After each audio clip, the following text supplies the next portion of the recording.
পঞ্চগড় বাংলাদেশের সর্ব উত্তরের জেলা পঞ্চগড়, আর আমাদের এবারের গন্তব্য হিমালয় কন্যাখ্যাত পঞ্চগড়। ঘুরে দেখব পঞ্চগড় জেলার বেশ কিছু স্থান, যার মধ্যে থাকবে সমতল ভূমির চা বাগান, Banglabandha, Kazi and Kazi tea estate, Anandadhara, Tetulia ডাকবাংলো। এছাড়াও দেখব মহানন্দা নদীর বুক চিরে পাথর উত্তোলন, ভারত বাংলাদেশ বর্ডার, ইন্ডিয়ান চা বাগান। তবে পঞ্চগড় ভ্রমণের ক্ষেত্রে বেশিরভাগ মানুষের আলাদা একটা উদ্দেশ্য থাকে, আর সেটা হলো মহানন্দা নদীর তীরে দাঁড়িয়ে পাহাড়ের রানী কাঞ্চনজঙ্ঘার অদেখা সৌন্দর্য উপভোগ করা। আর এই সব কিছু নিয়েই থাকবে আমাদের পঞ্চগড় ভ্রমণ। এছাড়াও পঞ্চগড়ে বা তেঁতুলিয়ায় থাকার হোটেল, যাতায়াত ভাড়া সহ পঞ্চগড় ভ্রমণের একটা গাইডলাইন কয়েকটি পর্বে আপনাদের সামনে আমি তুলে ধরার চেষ্টা করব। আর এই ভিডিওটি পঞ্চগড় ভ্রমণের প্রথম পর্ব। তো চলুন ভিডিওটি শুরু করা যাক।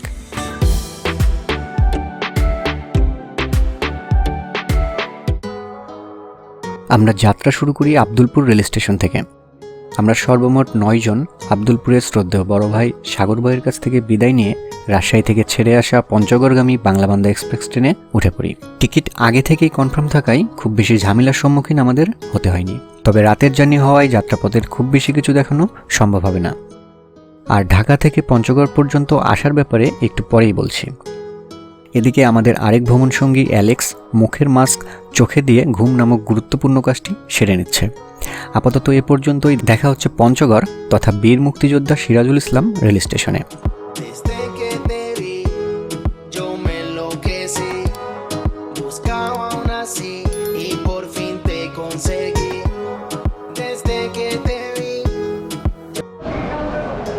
ভোরের আলো ঠিকমতো ফোটার আগেই আমরা এসে পড়েছি পঞ্চগড়ে।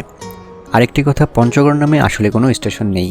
বীর সিরাজুল ইসলাম বা বীর মুক্তিযোদ্ধা সিরাজুল ইসলাম স্টেশনই হলো পঞ্চগড়।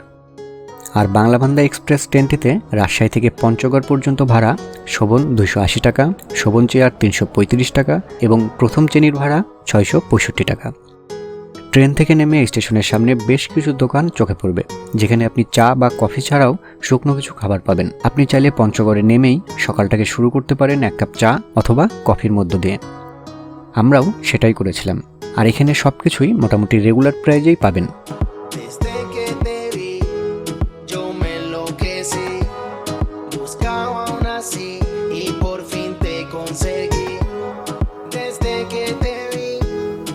চা পর্ব শেষ করে আমরা একটা অটো রিজার্ভ করি তেঁতুলিয়া ডাকবাংলো যাবার জন্য। তবে আপনি পঞ্চগড়ে হোটেল নিয়ে থাকলে সেক্ষেত্রে 5 থেকে 10 টাকা ভ্যান ভাড়া দিয়ে চলে আসতে পারেন পঞ্চগড় শহরে। হোটেলে ফ্রেশ হয়ে পঞ্চগড় বাস স্ট্যান্ড থেকে বাসে করে আপনি চলে আসতে পারেন ডাকবাংলোতে। আবার যদি এমন হয় আপনার হোটেল তেঁতুলিয়াতে, সেক্ষেত্রেও আপনি বাসে করে চলে আসতে পারবেন। আপনি ডাকবাংলো বা বাংলাবান্ধা যেখানেই যান না কেন, আপনাকে তেঁতুলিয়ার উপর দিয়ে আসতে হবে। পঞ্চগড় থেকে তেঁতুলিয়ার দূরত্ব প্রায় 40 কিলোমিটার, আর তেঁতুলিয়া থেকে ডাকবাংলোর দূরত্ব 1 কিলোমিটার বা তার কিছু কম। ভাড়া তেঁতুলিয়া পর্যন্ত 50 টাকা আর ডাকবাংলো পর্যন্ত 55 থেকে 60 টাকা। তবে বাসে আসলে রাস্তার পাশে থাকা ইন্ডিয়ান চা বাগানটি আপনি নেমে দেখার সুযোগ পাবেন না। সেক্ষেত্রে পরে তেঁতুলিয়া অথবা ডাকবাংলো থেকে ভ্যান বা অটো ভাড়া করে আপনাকে আসতে হবে। আর কথা বলতে বলতে আমরা কিন্তু পঞ্চগড় শহর পার হচ্ছি।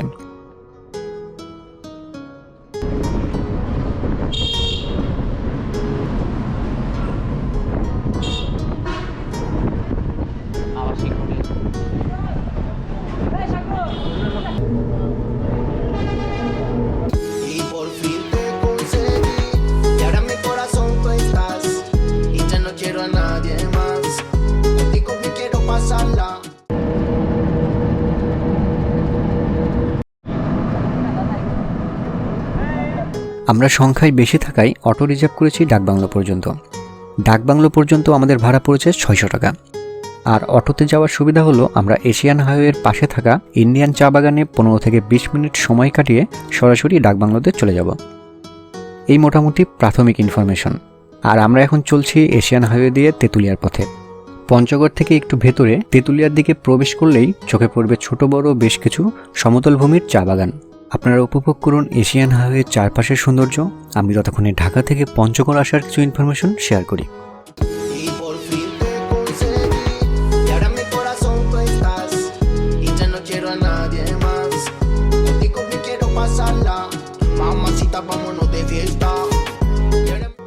ঢাকা পঞ্চগড় এই রুটে মোট 3টি ট্রেন যাতায়াত করে: পঞ্চগড় এক্সপ্রেস, একতা এক্সপ্রেস এবং দ্রুতযান এক্সপ্রেস। 3টি ট্রেনের মানই যথেষ্ট পরিমাণ ভালো এবং আধুনিক সকল সুযোগ সুবিধা এই ট্রেনগুলোতে পাবেন। ভাড়া সর্বনিম্ন 550 টাকা থেকে 1900 টাকার মধ্যে। আপনি কোন টাইপের সিট নিতে আগ্রহী তার উপর ভাড়া নির্ভর করবে। রেলপথে ঢাকা হতে পঞ্চগড়ের দূরত্ব 680 কিলোমিটার, আর সড়ক পথে ঢাকা হতে পঞ্চগড়ের দূরত্ব 494 কিলোমিটার। ঢাকার গাবতলী, মহাখালী, ছায়দাবাদ, শ্যামলী, কল্যাণপুর, কলাবাগান, ফকিরাপুল, আসাদগেট প্রভৃতি বাস স্টেশন থেকে পঞ্চগড় আসার এসি এবং নন এসি বাস সার্ভিস পেয়ে যাবেন। এগুলোতে সময় লাগতে পারে 8 থেকে 10 ঘন্টা। ভাড়া পড়বে এসি বাসে 1000 থেকে 1500 টাকার মধ্যে এবং নন এসি বাসে 500 থেকে 1000 টাকার মধ্যে। এছাড়াও ভিডিও ডেসক্রিপশনে আরও কিছু ইনফরমেশন দেওয়া থাকবে, চাইলে দেখে নিতে পারেন। অনেক কথা হলো, আর এই কথা বলতে বলতেই আমরা এসে পড়েছি আমাদের পঞ্চগড় ভ্রমণের প্রথম স্পট ইন্ডিয়ান চা বাগানের খুব কাছে। এখন আমরা অটো থেকে নেমে কিছুটা সময় এখানেই কাটাবো।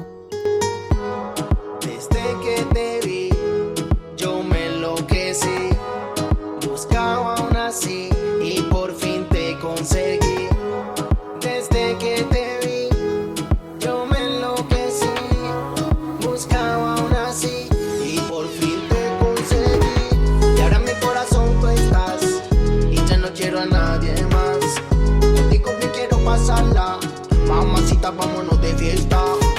Y ahora en mi corazón tú estás. Y ya no quiero a nadie más. Contigo me quiero pasarla. Mamacita. সামনে যে ধান ক্ষেত দেখতে পাচ্ছেন এটা বাংলাদেশ, আর চা বাগানটা ভারতের। দূরে কাঁটাতারের বেড়া দেওয়া আছে, ভিডিওতে হয়তো ঠিকমতো বোঝা যাচ্ছে না।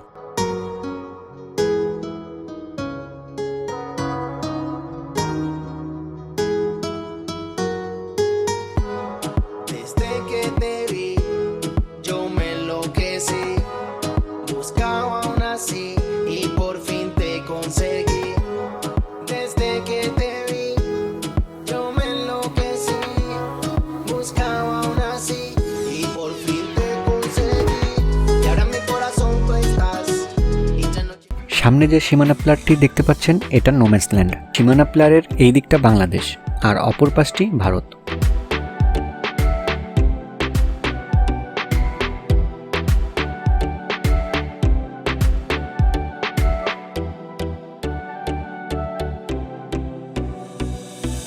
আমরা এখন যে জায়গায় অবস্থান করছি এটা ভারতের অংশ, আর যে চা বাগানটি আপনারা দেখতে পাচ্ছেন এটা ইন্ডিয়ান চা বাগান এবং এই চা বাগানের মালিকও একজন ইন্ডিয়ান নাগরিক।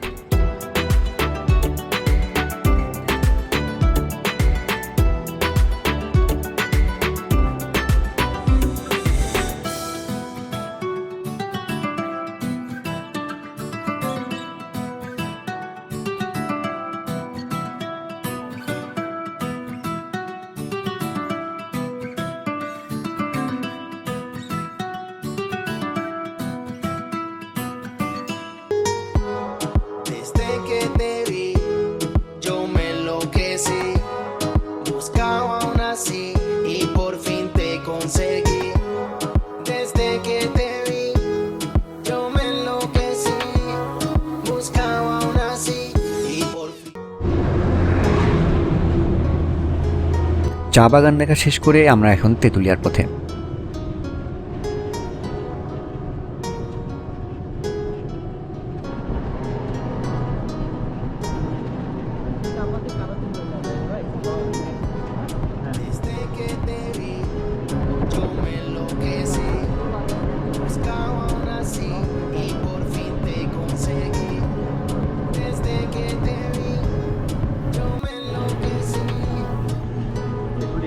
সামনে যে বাজারটি দেখতে পাচ্ছেন এটাই তেঁতুলিয়া বাজার, তবে আমাদের গন্তব্য সরাসরি ডাকবাংলো।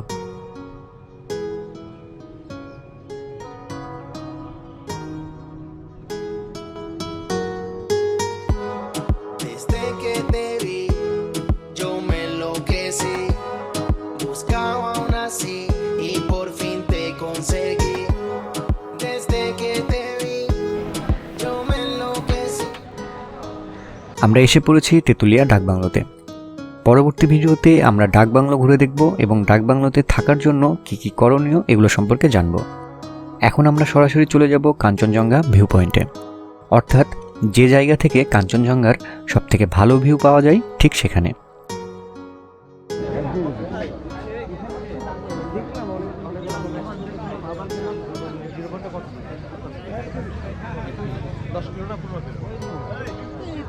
এটাই ভিউ পয়েন্ট, কিন্তু আমাদের দুর্ভাগ্য আকাশ পরিষ্কার না থাকায় আমরা কাঞ্চনজঙ্ঘা দেখতে পাচ্ছি না।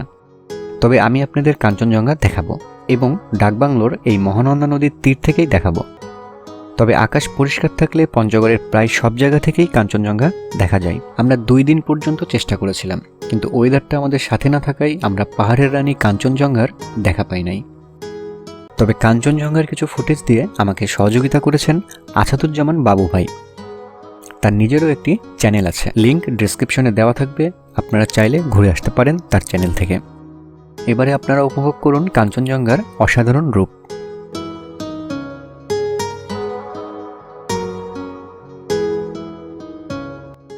আপনারা দেখতে থাকুন, আমি ততক্ষণে কাঞ্চনজঙ্ঘা সম্পর্কে কিছুটা বলার চেষ্টা করি। কাঞ্চনজঙ্ঘা হিমালয় পর্বতমালার পর্বতশৃঙ্গ। মাউন্ট এভারেস্ট এবং K2 এর পরে এটি পৃথিবীর 3য় উচ্চতম পর্বতশৃঙ্গ, যার উচ্চতা ৮৫৮৬ মিটার বা ২৮১৬৯ ফুট।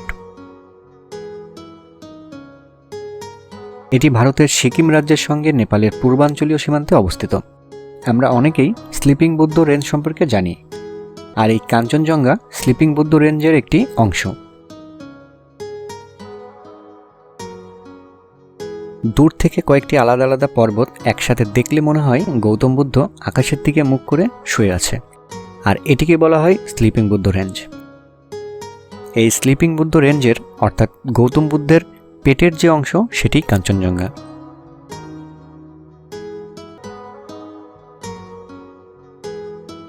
আর আপনারা এখন উপভোগ করছেন কাঞ্চনজঙ্ঘার অপরূপ সৌন্দর্য। কাঞ্চনজঙ্ঘার সবথেকে ভালো ভিউ পাওয়া যায় দার্জিলিংয়ের টাইগার হিল থেকে, আর তার থেকেও ভালো ভিউ অর্থাৎ বেডে শুয়ে আপনি কাঞ্চনজঙ্ঘা দেখতে পাবেন দার্জিলিংয়ের সান্দাকফু নামক জায়গা থেকে। আমি আপনাদের কথা দিচ্ছি, ইন্টারন্যাশনাল বর্ডার খুলে গেলে সান্দাকফু থেকেই আমি আপনাদের কাঞ্চনজঙ্ঘা দেখাবো। তো আজ এই পর্যন্তই। কাঞ্চনজঙ্ঘার সৌন্দর্য দেখতে দেখতে আজকের মতো বিদায় নিচ্ছি। দেখা হচ্ছে পঞ্চগড় ভ্রমণের আগামী ভিডিওতে। সে পর্যন্ত সবাই ভালো থাকবেন। ধন্যবাদ সবাইকে। Desde que te vi, yo me enloquecí. Buscaba una así y por fin te conseguí. Desde que te vi, yo me enloquecí. Buscaba una así y por fin te conseguí. Y ahora en mi corazón tú estás y ya no quiero a nadie más. Contigo me quiero pasarla.